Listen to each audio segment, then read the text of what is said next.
All right, so today we're at Rain Crow Farm with Rachel and Dylan. And tell us a little bit, each of you, how did you get into farming?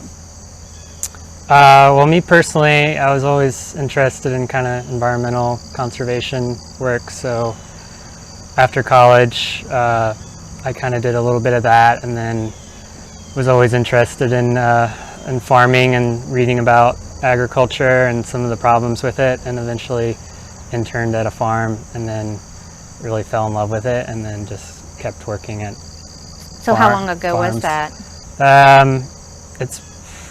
I guess that was about 2012, so it's been about 8 years of interning and then getting like a full-time job at a farm, and then eventually moving here, starting our own thing. All right, and Rachel? I think my interest in farming initially began because I was a weaver and I was really interested in getting back to the source of everything I was using.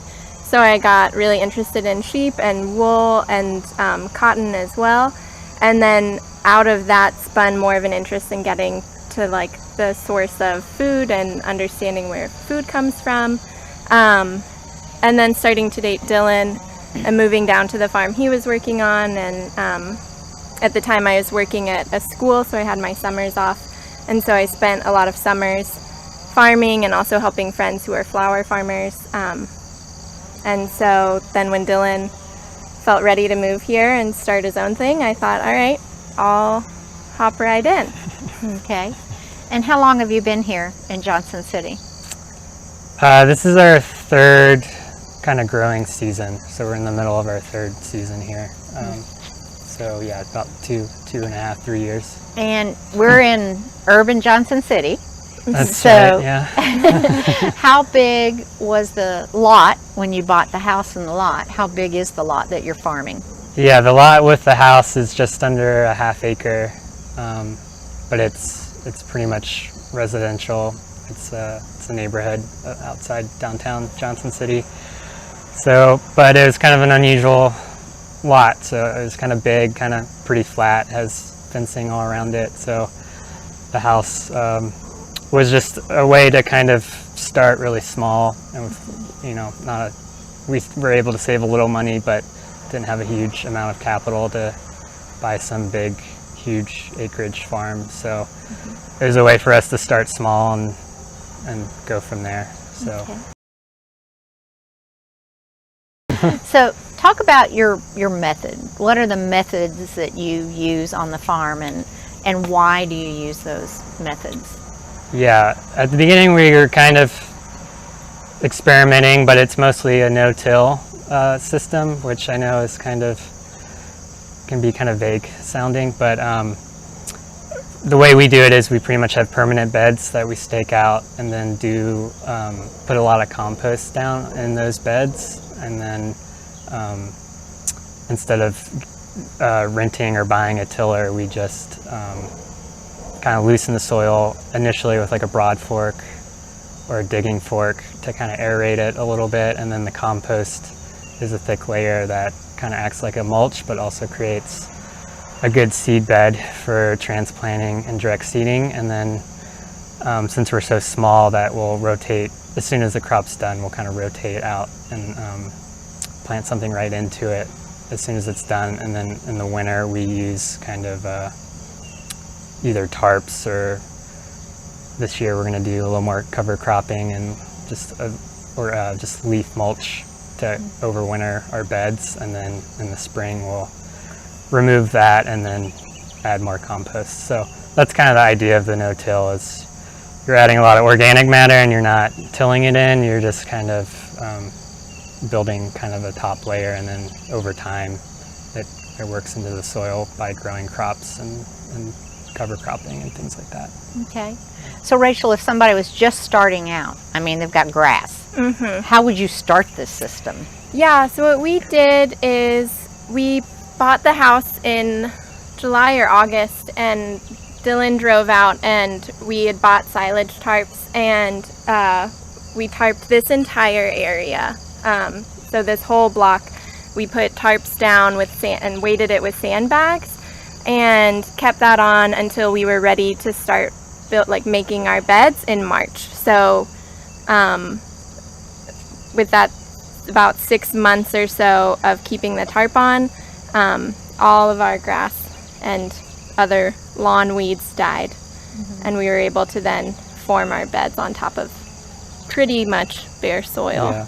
Tarps work in a way because it just smothers the grass and things like, so we even had Bermuda grass, and doing it in the heat is pretty ideal. It just takes time compared to, you know, if you're tilling, you can till it kind of any time of the spring or summer, but tarps just take longer, but it's a way to get kind of a clean, stale seed bed kind of thing to then start making your beds.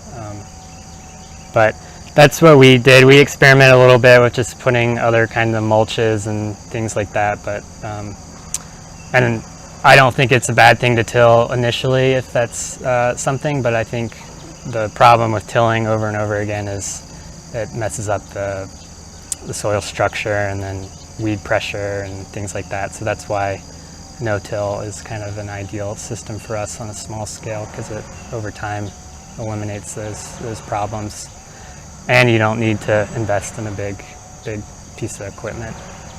So at the end of the season, what do you do with the plants?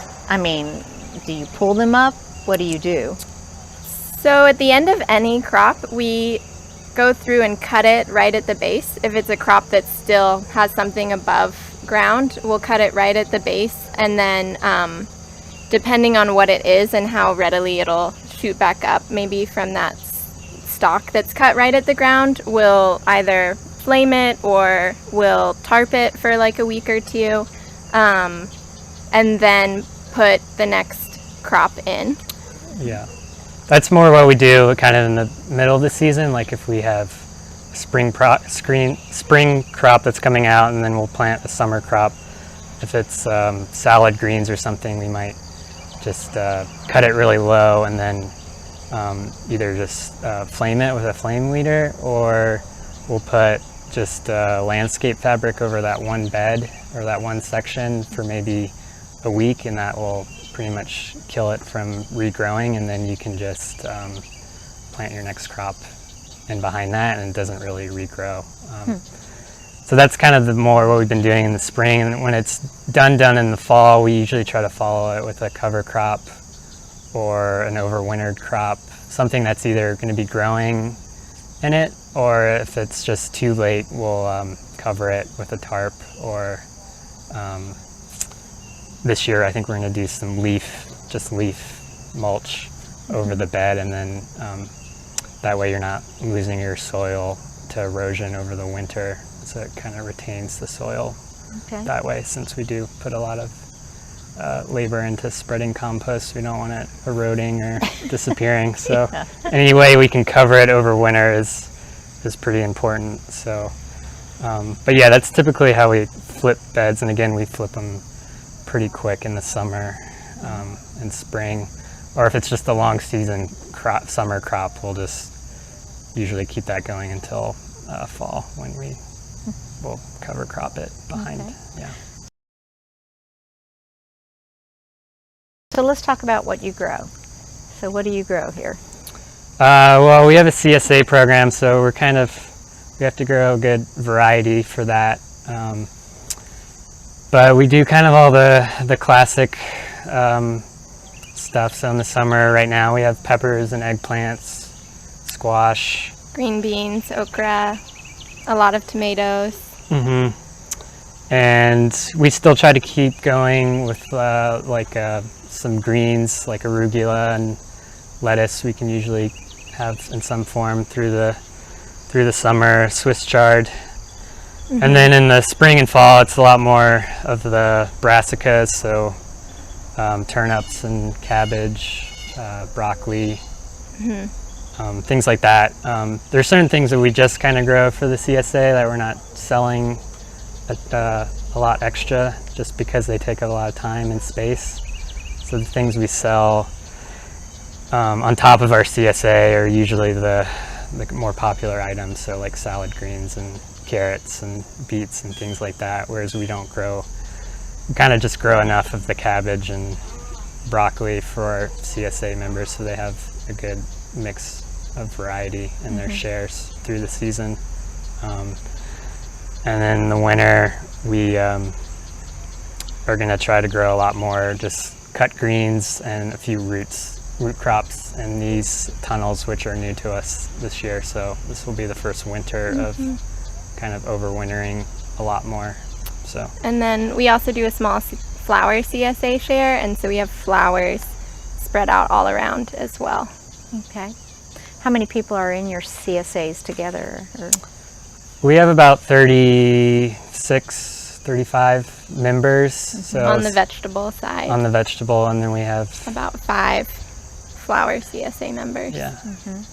And we have 2 sizes of the vegetable CSA, so it just depends on the person. Some families get the larger one, and then the smaller one's kind of more geared towards individuals or couples that don't cook a ton but still want some fresh vegetables each week. So.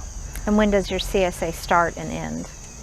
It starts about mid-May. I think we started May 17th or something this year, and then we do 25 weeks, so that should take us to the end of October, early October or November. And then we might do a little extension. We kind of did that last year, where we did a month extension through November as an extra bonus for some people, because for people that sign up that really like it, it's 25 weeks and then all of a sudden it's over, and it's kind of, I think, shocking for them, so they want to keep it going in some form. So but it just depends on the weather and how things are growing at that time of year. So. Okay. Yeah. And then last year you expanded out to Grand Oak Farm. That's right. And what was your reason for doing that? Yeah, going out to Grand Oak was a way for us to grow a lot more variety and mainly storage crops that we just don't have the space or the time to grow here. So things like potatoes and bulbed onions, winter squash. Those things just take a lot of time and space, so it was a good way for us to have that to sell as a kind of extra thing for our CSA as well. So talk about your markets, and then what we'll do is we'll take a tour and we want you to show you what you do and how you do it. But okay. What are your markets? And they could have changed dramatically this year from last year, but yeah. So what markets have you used, and especially this year, what are you doing?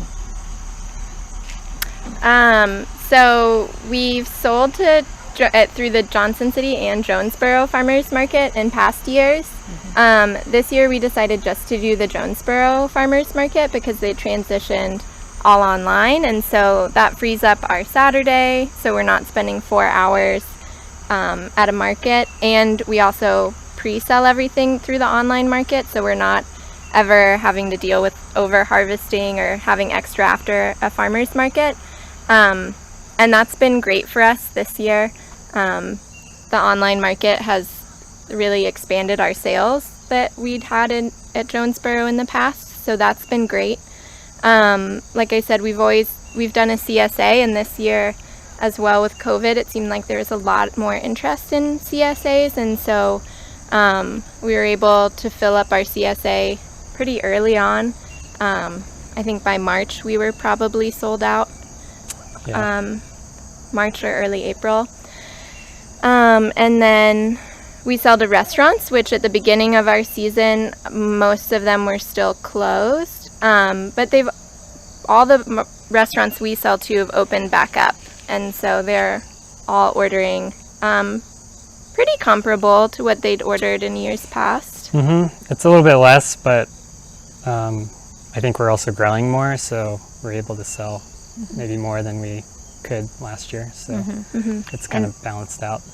And then do you do special events for people for flowers? Yeah, we do weddings occasionally. I'm not maybe the best at advertising that, but if people know me or us, then they'll know to ask for something like that. So we've done some weddings. We did more weddings last year than this year. I think probably there's not a lot because of weddings. there's not a lot of weddings, or they're happening in a different way this year. Yeah. But that's been all right. We've been selling more flowers through the online market, surprisingly, than we have necessarily in the past at the Jonesboro Farmers Market. Okay. So that's been a surprising positive. Okay. Yeah. So we're standing in front of some caterpillar tunnels.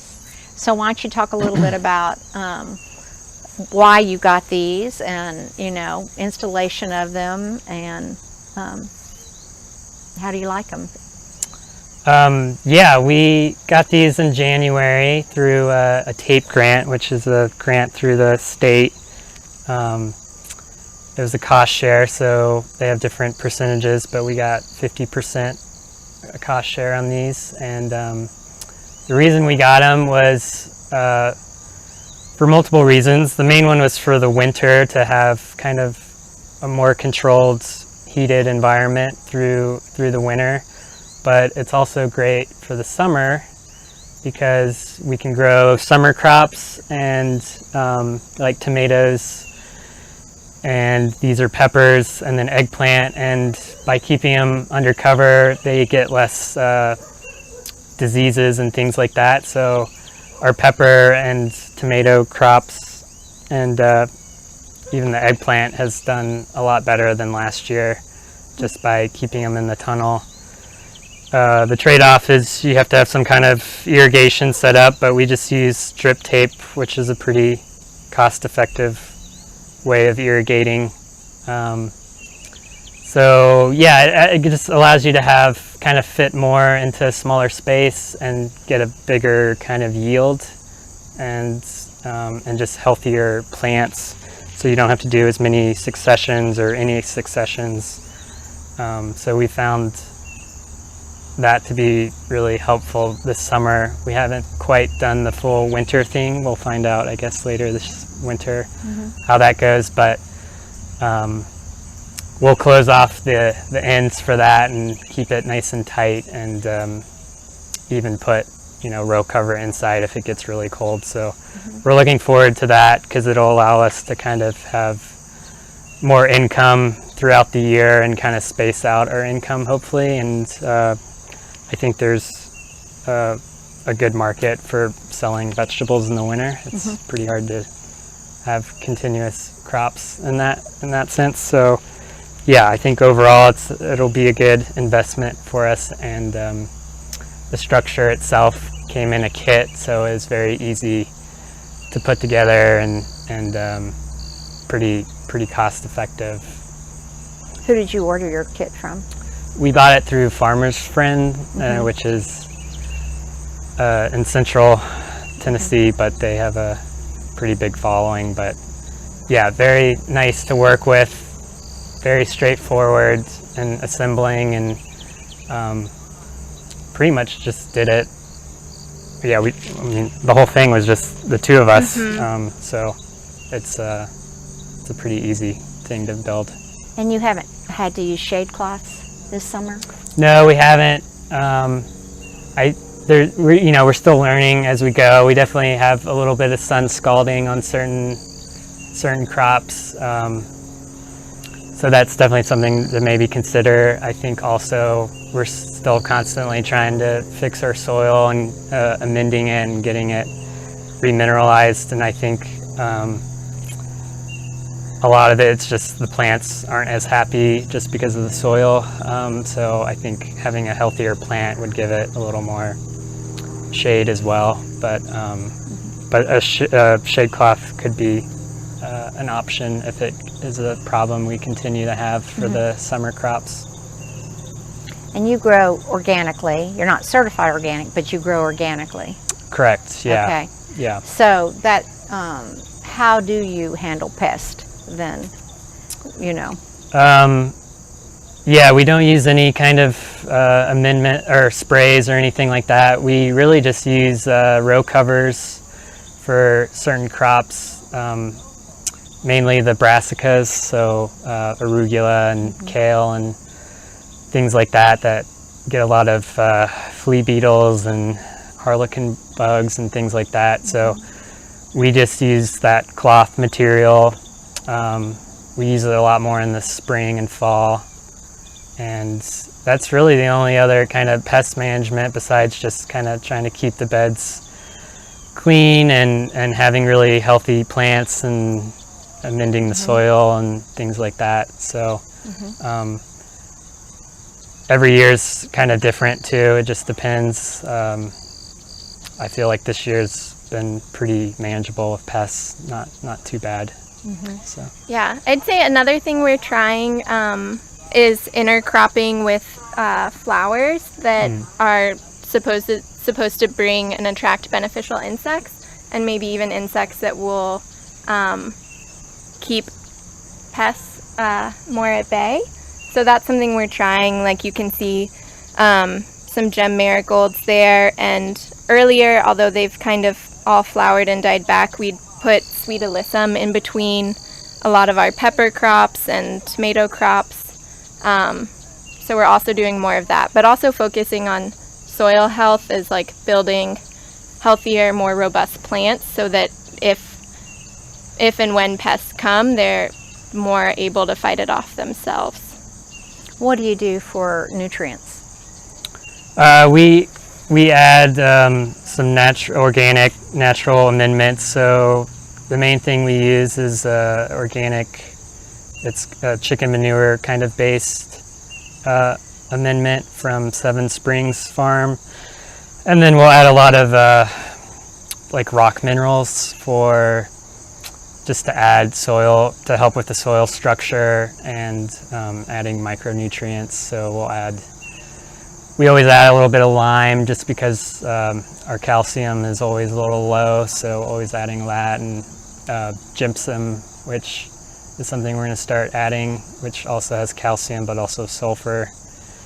And then we'll add azomite. We'll do a little bit of kale or kelp and some things like that is more of just kind of helping with the long-term effects of the soil, because we do have a lot of compaction and a little clay heavy areas. So we're hoping that over time we'll kind of loosen it. Instead of just dumping it all at once, we're kind of adding it before each crop and letting it work in year after year.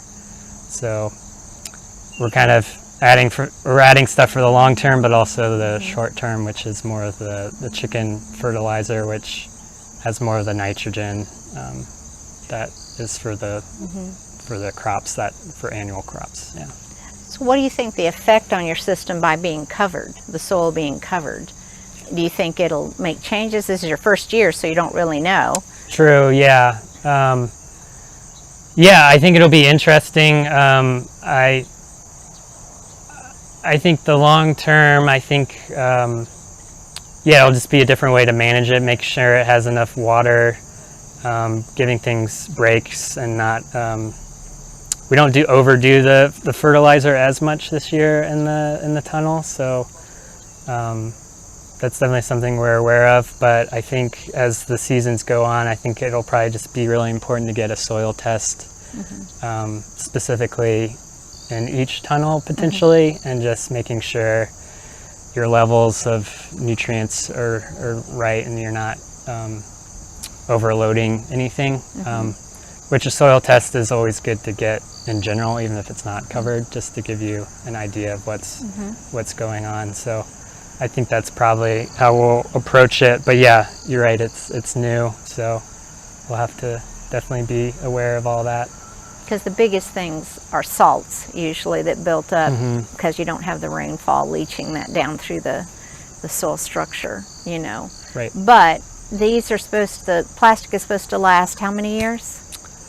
I think they should last, 5 to maybe 8 years or something. I think it just depends on how beat up they get from the weather and the wind. But I'm hopeful at least 5 years. So, and again, that's something it's pretty easy to fix, and it's for what you get out of it, it's pretty cost effective to replace. So why don't we take a tour? You want to start out here with the flowers and work our way across? Okay. And So this year, well, we just don't love mowing. That's not why we got into farming. So part of the idea was that we wanted less to mow. And then also in March, when we were thinking about COVID and what that meant for our business, we felt like with our CSA filling up so quickly, maybe it would make more sense to give more space for vegetable crops on our established beds. And so we had been tarping this area, although not as long as would have been ideal. But anyway, so we threw out all of our kind of first succession flowers out here instead of in our established beds. And then are hopefully going to move to perennialize, like only perennials out here so that we don't have to maintain it and it can kind of just grow up year to year. And then there's some things like the Tithonia, the Mexican sunflower, that I don't use as a cut flower, but is just to attract butterflies and other insects. And so, yeah, just to have something nice to look at, use some of the cut flowers, and we don't have to mow it. yeah. So let's step back here so she can get a shot because it's beautiful all the way down. So what would you use as a perennial flower? Well, I've already got some like echinacea in here, and this variety of rudbeckia is a perennial. And so growing more of that, we might talk to Christy Chevelle about getting some native pollinators in here, or just kind of capturing our own seed. I planted a lot of flowering tobacco, which I have a feeling is just going to reseed itself. It produces a ton of seed. And there's some sweet Annie at the end too that is probably going to reseed itself. So also thinking about not just perennials, but if something will readily reseed, then we're open to that too. So yeah, this is an area we kind of didn't start until last year, so we still fighting a little. This is probably the area we're fighting the grass the most, but we're getting a pretty good handle on it. And this year we grew kind of a later planting of green beans, which are about done. We're probably going to pick them and clear them this week. And then you can see we've already come in behind it and started seeding arugula and radishes and turnips, which are mainly under these row covers, which are used for the bug protection. So we'll probably, usually when you plant them so closely, you can kind of see the arugula just coming up here. With a direct seeder. We seed 6 rows pretty thickly, and then we'll use that as a cut green, and so we'll probably just cultivate it once, and then that's about it. So that's kind of the nice thing about the no-till is our beds are pretty weed-free, especially doing it after year and adding more compost each year. The problem we're finding now is we're fighting the pathways more than we are the beds, so we're going to start wood chipping, which we've started a little bit, but that's kind of the winter fall project, is to get a lot of these beds and wood chips, and then hopefully that'll cut back even more hoeing and weeding, which is mainly coming from the pathways at this point. So, and then yeah, this is just another late planting of tomatoes that we're just gonna try to take till September, but we're starting to get into our fall mindset of getting fall things ready and established. So we're kind of feeling the summer slump where we're almost at the finish line of seeding on top of harvesting every day. So. Right. So I've been growing our dahlias, so that means every year I cut them at the base after the first frost, and let them get about maybe 2 or 3 frosts on them, and then I dig them all up and store them for the winter. And then I am not very good at seeing the eyes on them, so I prefer to store them in peat moss through the winter in our kind of like crawl space under the house. And then in the spring, I pull them out and you can see more clearly on the eyes, so you can see where to divide them easier for me. And then I plant them back out. So I've been building up our collection of dahlia tubers, and I thought I'd keep them in the ground over winter this year, but I have a lot of one type of dahlia, as you can see, and so I'm probably going to thin out some of those, cull out some of those, and then dig out the dahlias that I like a lot and divide those and plant more of them next year. And then I finally wised up and listened to Linda Doan up at Aunt Willie's Wildflowers up in Blunttville, even though I only listened halfway. Linda, if you watch it, I'm sorry. But so I mulched it heavy, and so the soil's retaining a lot more moisture this year, so they're a lot happier than the ones that I grew last year. And I did the Hortonova netting horizontally across the dahlias, but then I didn't do the second line. So I am starting to have some in the back especially start toppling a little bit. So next year I'll be more on it. I'll get my second row of netting on. Constantly learning. Yeah. And so then you've got row covers here. What's underneath the row cover that you have?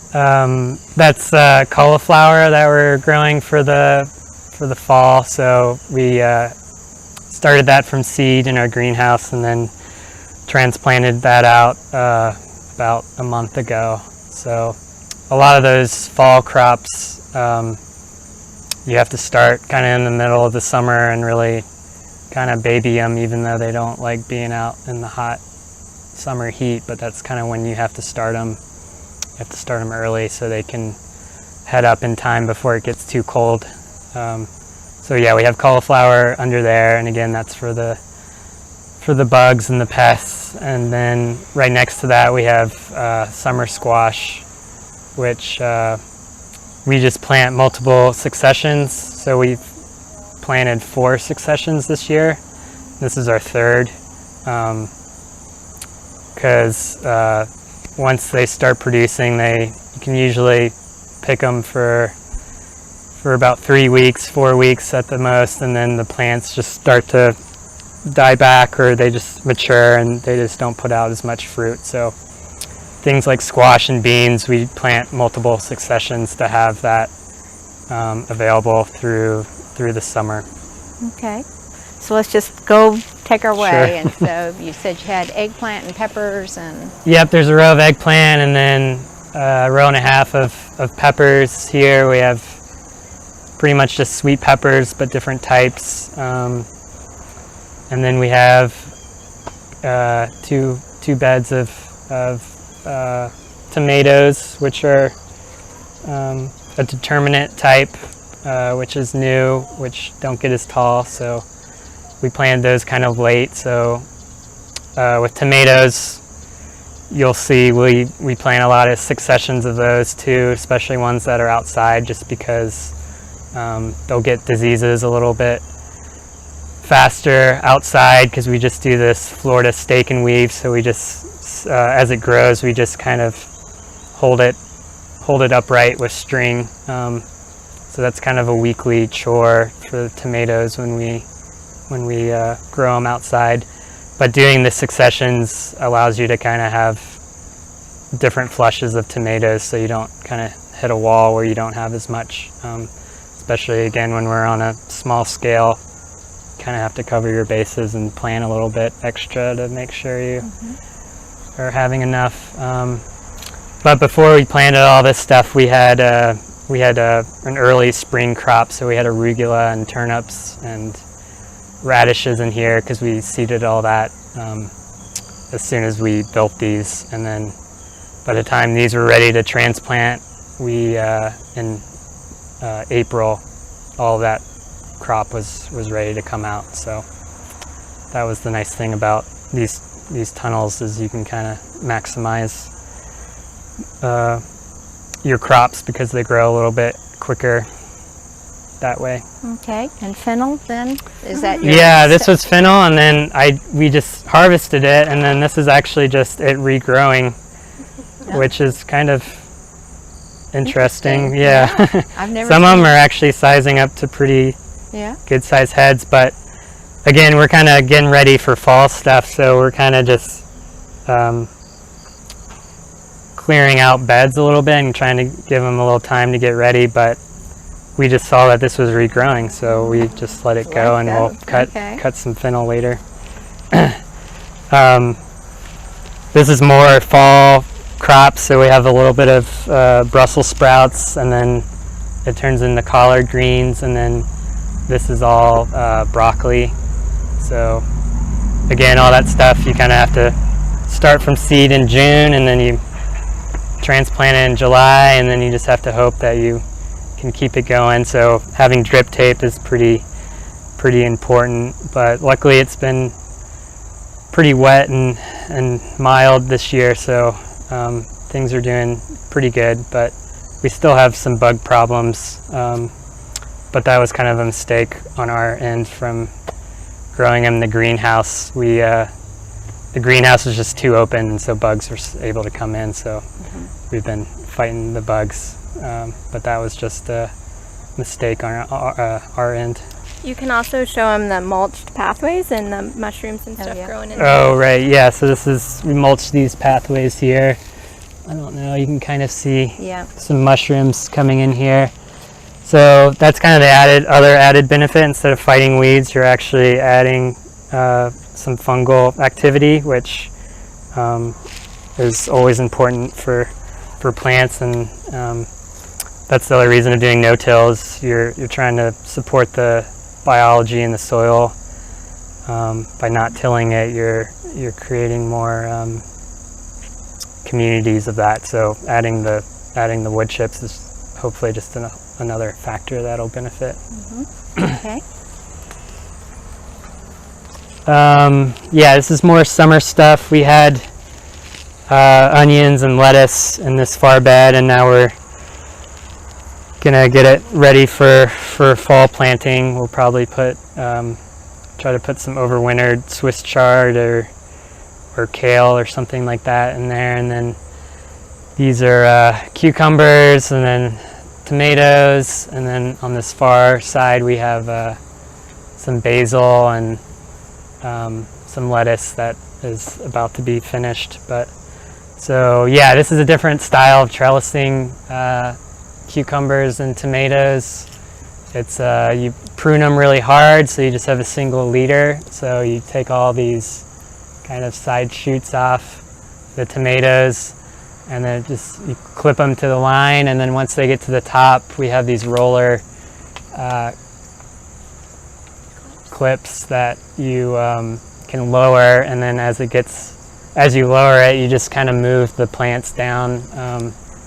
So that was something new this year.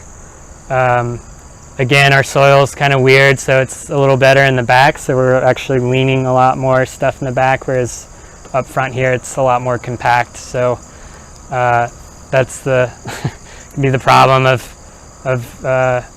starting in a more urban area. You definitely have areas that are pretty compact. But that being said, we've gotten away with growing things, especially carrots and things like that you wouldn't think would grow in some soil, but we've been able to do it. But again, that's the goal every year, is you're seeing a little bit of added benefit from doing the no-till and adding the nutrients each year.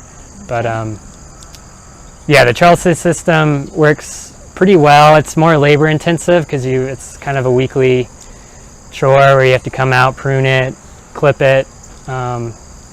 So I don't know if it's something I'm gonna do all the time or like switch to completely, but it's a nice balance with the outside tomatoes to have these, because they're a little more consistent, whereas the outdoor ones kind of put on a bigger flush and then they might slow down and then they kind of put on another flush, whereas these you can kind of get a steady supply each week. So it's a nice balance with the other tomatoes.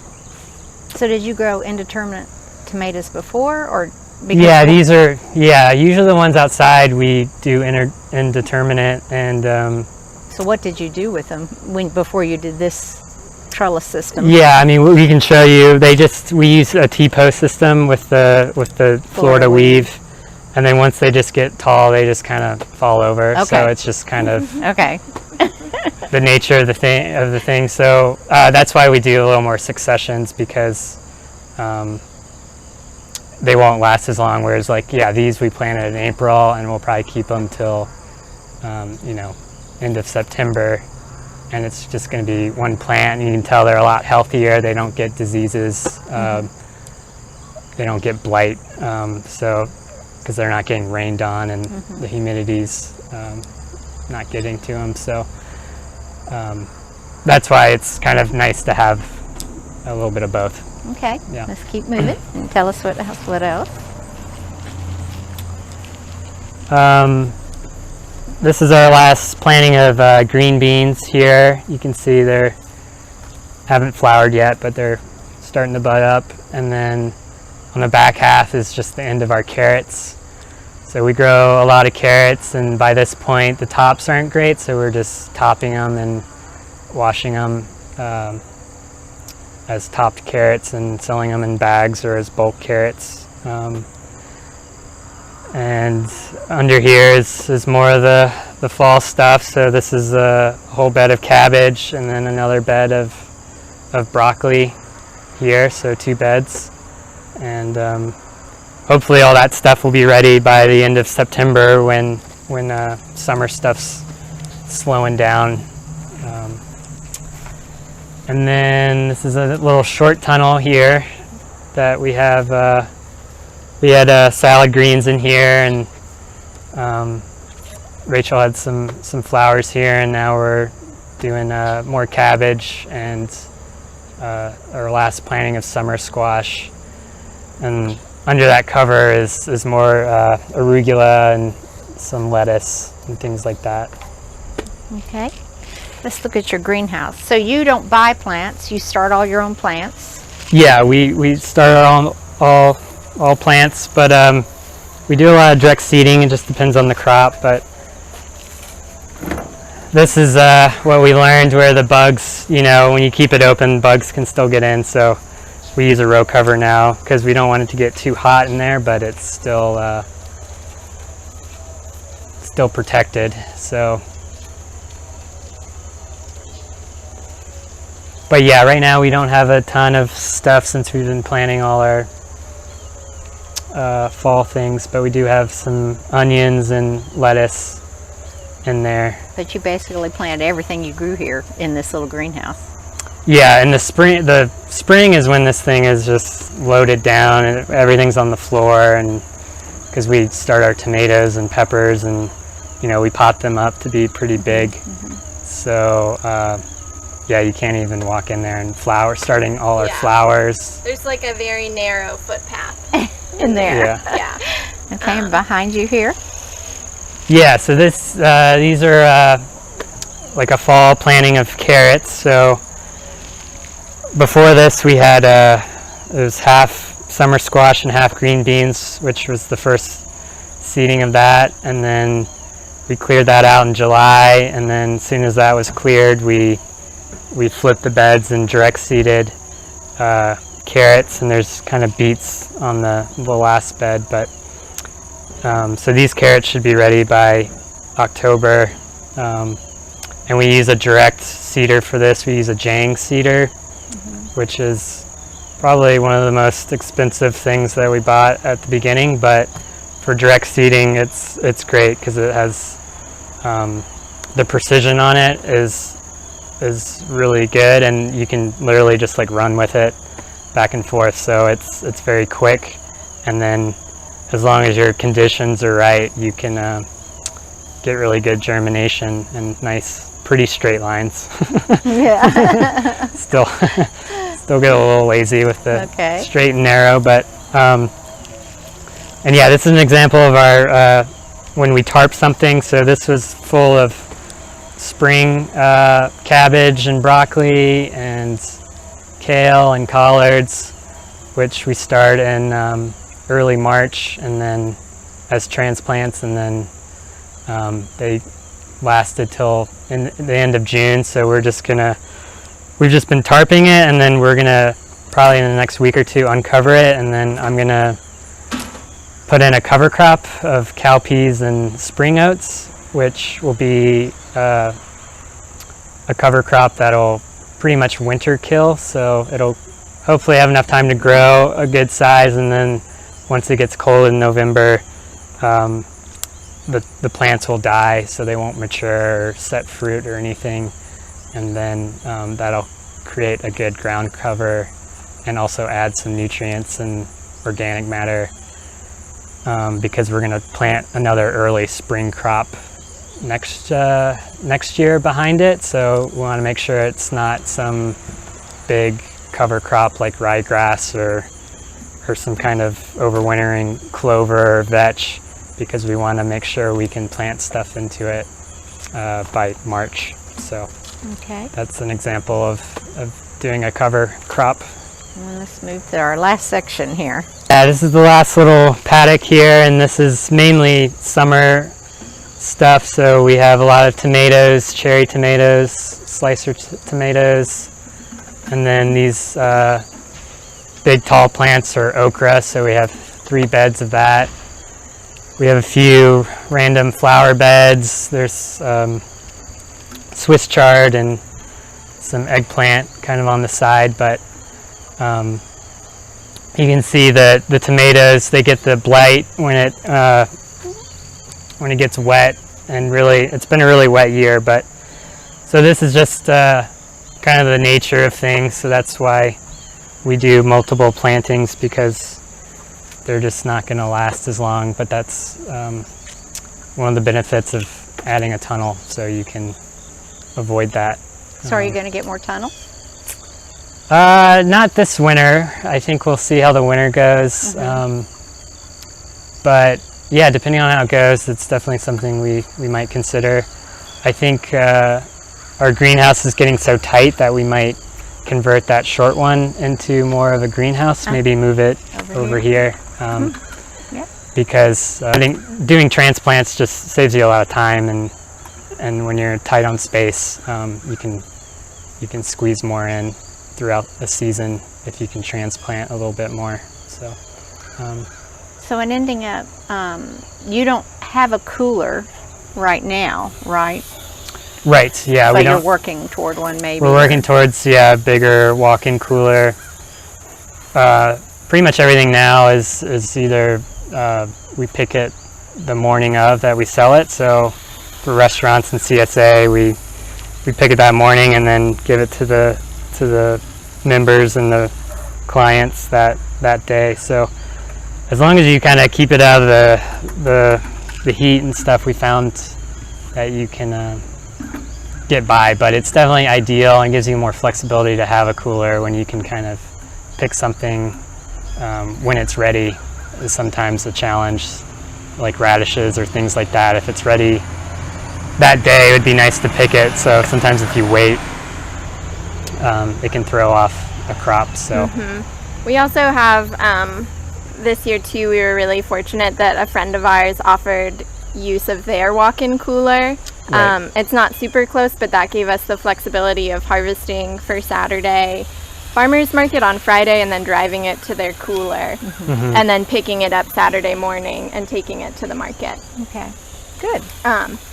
But yeah, that'll be a winter project, fall winter project to get done. Okay.